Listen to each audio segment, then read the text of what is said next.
যে আজকে হাসিনার ফাঁসির যে রায়টা হবে, এই রায় নিয়ে আজকে আমি বাড়িতে যাবো ইনশাল্লাহ। যদি যতক্ষণ পর্যন্ত রায় না হবে ততক্ষণ পর্যন্ত এখানে আমি অবস্থান করব ইনশাল্লাহ। আপনার দোয়া রাখবেন আমি যেন এখানে আমি ধৈর্য ধরে তার ফাঁসির যে রায়টা আছে সেই রায় নিয়ে আমি আমার এলাকায় যেতে পারি। আসলে আমরা ধৈর্য হারিয়ে ফেলেছিলাম, আমাদের পায়ের তলা মাটি লুট হয়ে যাচ্ছিল, আমরা গৃহযুদ্ধ অস্ত্র আর মৃত্যুর মুখোমুখি দাঁড়িয়েছিলাম।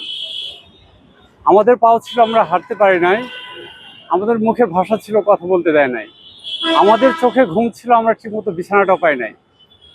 আজকে দেখেন এই জুলাই আগস্টে এই বিপ্লবী এই ছেলেরা যদি আজকে আমাদের এই স্বাধীনতা রক্ষার জন্য তারা এই রাজপথে না আসতো, তাহলে হয়তোবা আমার দেশের জায়গা থাকতো কিনা আমি জানি না। আজকে সেই শেখ হাসিনার, যিনি একজন বাংলাদেশের কুখ্যাত একজন খুনি এবং খুনি দুঃশাসক, যিনি দেখেন 3বার নির্বাচন দিয়েছে, সে দিনের ভোট রাতে কারচুপি করে, ইনি শুধু অবৈধভাবে ক্ষমতা থাকার জন্যে ইনি রাষ্ট্রের যতটা নিচে নামার দরকার, গুপ্ত কৌশলী যতটা নোংরা দিক আছে তার প্রত্যেকটা সাইডে ইনার অবস্থান ছিল। আমার এখানে একটা শব্দ লেখা আছে, ভারতের গুপ্তচর স্বাধীনতার বিশ্বাসঘাতক দালাল।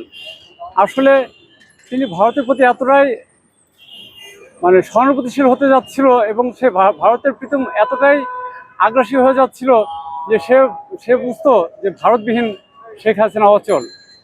তাই আজকে আমাকে এই কথাটা লিখতে বাধ্য আমি হয়েছি যে আসলে আজকে যে বহুল আলোচিত খুনি হাসিনার রায়ের যে দিনটা ধার্য করা হয়েছে, আজকে সে ঐতিহাসিক 17 তারিখ 17 নভেম্বর।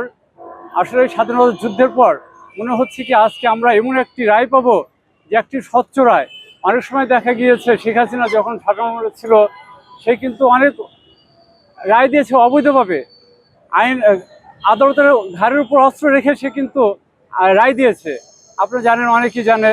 কিন্তু আজকে আমরা দেখবো একটা মানে একটা সঠিক একটা রায়, যে সে যে আজকে 16.5 বছর যেভাবে দুঃশাসনভাবে সে রাষ্ট্র চালিয়েছে, যে হত্যাযজ্ঞ ঘটিয়েছে এই জুলাই আগস্টে, শুধু এইটাই না, তার দুঃশাসন আমলটাই ছিল এক নৃশংস হত্যার মহাপরিকল্পনার মধ্যে দিয়ে।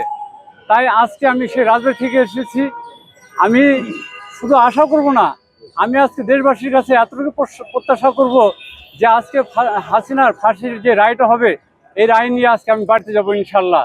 যদি যতক্ষণ পর্যন্ত রায় না হবে ততক্ষণ পর্যন্ত এখানে আমি অবস্থান করব ইনশাল্লাহ। আপনার দোয়া রাখবেন আমি যেন এখানে আমি ধৈর্য ধরে তার ফাঁসির যে রায়টা আছে সেই রায় নিয়ে আমি আমার এলাকায় যেতে পারি এবং আমি গর্ব করে বলতে পারি একজন কুখ্যাত খুনি শাসকের ফাঁসির রায়টা আজকে বিশ্ববাসী শুধু না, দেশবাসী শুধু না, আজকে প্রত্যেকটা মানুষের অন্তরে যেন একটা ঐতিহাসিক একটা দিন হয়ে থাকে।